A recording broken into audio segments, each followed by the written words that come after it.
Everybody, welcome back to my channel. कैसे हैं आप सब लोग? आई होप आप लोग सब अच्छे होंगे। So I am back again with another video. UGC NET में साइकोलॉजी सब्जेक्ट में जितने भी प्रीवियस ईयर में क्वेश्चंस आए हैं, मैं उनकी सीरीज़ लेके आई हूँ।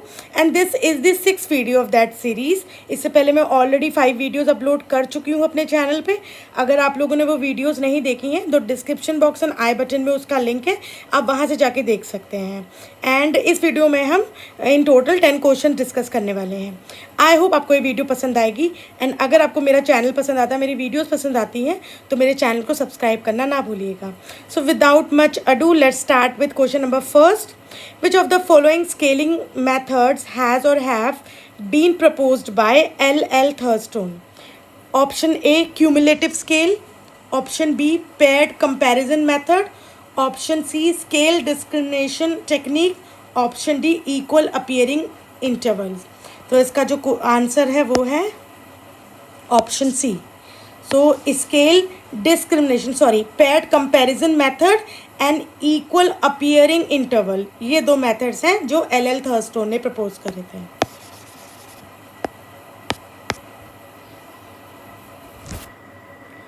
A competent and well-performing female middle-level manager did not consider herself as suitable for the position of senior manager, thinking that females are not suitable for such high positions.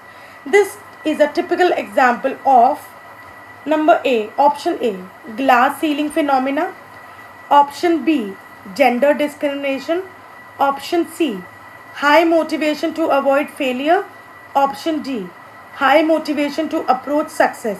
सो इस question का answer है option A, glass ceiling phenomena. So glass ceiling की अगर हम बात करें, glass ceiling एक तरीके का जेंडर बायसनेस है, ग्लास सीलिंग एक तरीके का प्रिजुडिस है, एक तरीके का डिस्क्रिमिनेशन है अगेंस्ट द वीमेन, जो उनको या हम बोल सकते हैं सोशल बैरियर है। ग्लास सीलिंग का मतलब है एक ऐसी सीलिंग, ऐसा बैरियर जो हमको दिख नहीं रहा है बट है वहाँ पर, ठीक है। तो इसकी वजह से क्या होता है, जो विमेन हैं they tend to underestimate themself, उनको ऐसा लगता है कि वो शायद हायर पोजीशंस के लिए बनी नहीं है। एंड ऑल्सो जो बाकी के लोग हैं, उनके जो काउंटर पार्ट्स हैं उनके ऑफिस में जहाँ पे भी वो वर्क कर रही हैं, वो लोग भी ऐसा मानते हैं कि शायद विमेन हाई पोजीशन के लिए नहीं बनी है। और there are very less women जो बहुत ही किसी कंपनी की बहुत हाई पोजीशंस को होल्ड कर रही हैं। तो जब ऐसी कोई फिनोमिना होता है, जब ऐसा कोई आप बोल सकते हो प्रोसेस है जिसमें विमेन्स को प्रमोट करने से रोका जाता है, या विमेन खुद ही अनकॉन्शियसली ये मान के चलती हैं कि नहीं, just because they are women they are not suitable for high positions, तो उसको हम बोल सकते हैं कि वो ग्लास सीलिंग फिनोमिना है। Question third, which of the following strategies is classified as problem focused rather than emotion focused? Option A, engaging in cognitive reappraisal. Option B, learning techniques of relaxation. Option C, seeking social support. Option D, engaging in physical exercise. So the answer to this particular question is engaging in cognitive reappraisal. Now we have matched the following question number 4th. List 1 में हमारे पास है motivational concepts, list 2 में उनके examples दिए हैं। We have to match the list 1 with the list 2। अब हम देखते हैं इसका क्या है। लिस्ट 1 में हमारे पास है मोटिवेशनल कॉन्सेप्ट, वो है सबसे पहले है existence need, then we have hygiene factors, motivators, and the last is process theories. Examples दिए हैं expectancy, recognition, security and working conditions. तो अब इसको हम मैच करेंगे। सी, एग्जिस्टेंस नीड की बात करें तो एग्जिस्टेंस नीड क्या हो जाएंगी, हमारी सिक्योरिटी, कि हम लोग जिस भी कंपनी में जॉब कर रहे हैं वो हमारी जो जॉब है कितनी सिक्योर है, हमारी वहाँ पर एग्जिस्टेंस कितनी सिक्योर है, हम वो देख रहे हैं, right. Hygiene factors and motivators जो होते हैं, एक मोटिवेशनल थ्योरी है 2 फैक्टर थ्योरी हर्जबर्ग की, जिसमें उन्होंने hygiene factors and motivating factors को प्रेजेंट किया है कि देयर आर फ्यू फैक्टर्स, अगर वो हमारी ऑर्गेनाइजेशन में प्रेजेंट होंगे तो उनकी प्रेजेंस से जो एम्प्लॉयज़ हैं वो डिससेटिस्फाइड नहीं होंगे। हालांकि अगर वो पर्टिकुलर फैक्टर्स प्रेजेंट हैं तो सेटिस्फाइड भी नहीं होंगे, लेकिन अगर वो फैक्टर्स एब्सेंट है तो वो डिससेटिस्फाइड होंगे। एंड उसके साथ साथ एक और फैक्टर्स है जिनको हम बोलते हैं मोटिवेटर्स। तो मोटिवेटर्स अगर होंगे हमारे ऑर्गेनाइजेशन में प्रेजेंट, तो ऐसे ऑर्गेनाइजेशन में जो एम्प्लॉयज़ होंगे वो मोटिवेटेड रहेंगे, भले ही वो डिससेटिस्फाइड रहें विद द जॉब, येट वो मोटिवेटेड रहेंगे। सो अगर हम चाहते हैं कि हमारे एम्प्लॉयज़ सेटिस्फाइड भी रहें जॉब में और मोटिवेटेड भी रहें एट द सेम टाइम, तो हमको दोनों ही फैक्टर्स को प्रेजेंट रखना पड़ेगा हमारी ऑर्गेनाइजेशन में। हाइजीन फैक्टर्स की बात करें तो इसका जो आंसर होगा वो हो जाएगा working condition. Working condition is one of the hygiene factor. Motivators में हमारा आ जाएगा recognition. There are more factors जो मोटिवेटर्स के अंडर आते हैं, देर आर मोर फैक्टर्स जो हाइजीन फैक्टर्स के अंदर आते हैं। जब मैं मोटिवेशनल थ्योरीज आपको पढ़ाऊँगी तब मैं आपको ये सारी की सारी थ्योरीज पढ़ाऊँगी, तो उसमें हम ये पर्टिकुलर क्वेश्चन को डिस्कस करेंगे। रही बात हमारी प्रोसेस थ्योरीज की, तो प्रोसेस थ्योरीज में सबसे बड़ी है एक्सपेक्टेंसी थ्योरी। सी मोटिवेशन जो है, मोटिवेशनल थ्योरीज को दो कैटेगरीज में डिवाइड किया गया है।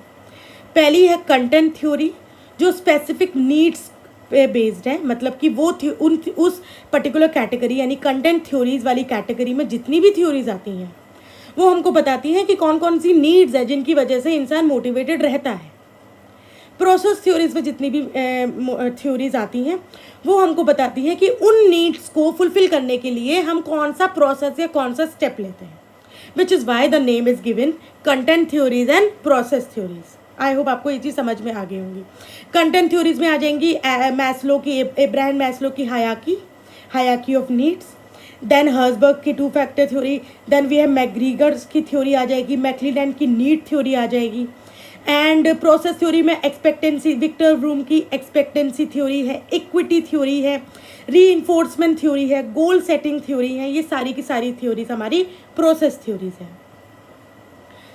Moving on to question number 5।